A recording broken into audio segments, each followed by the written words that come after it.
At Fort Donaldson, my boys in the 31st fought valiantly.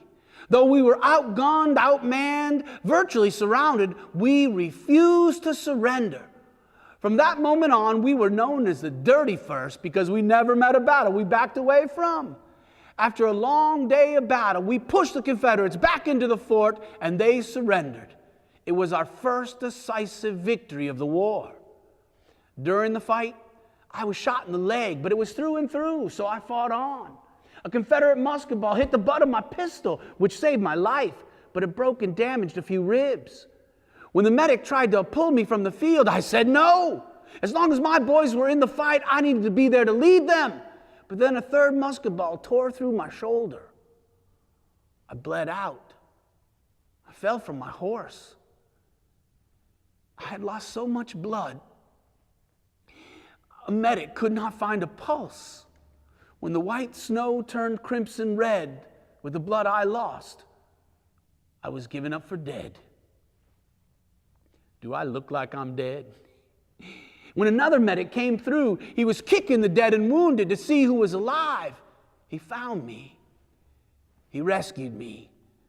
I was put on a steamboat named Uncle Sam, which served as Grant's headquarters. Can you imagine my wife's horror when she read the paper a few days later? The biggest, boldest headline celebrated our victory. The day is ours. But the story that caught her eye was headlined, "The Death of Colonel John A. Logan."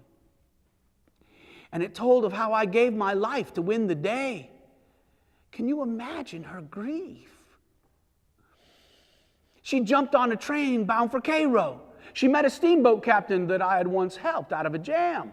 When he was accused of murder, as a lawyer, I'd gotten him acquitted. So he owed the family a favor.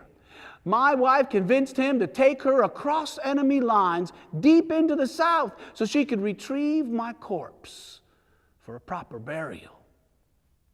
Could you imagine her surprise to find me among the living on that hospital boat? They were about to amputate my arm, complaining that it was infected and there was nothing they could do to mend it. My wife argued vociferously to save this arm. She also saved my life. She brought me home here to Egypt and nursed me back to health. But this old shoulder still bothers this old soldier, still gives me pain.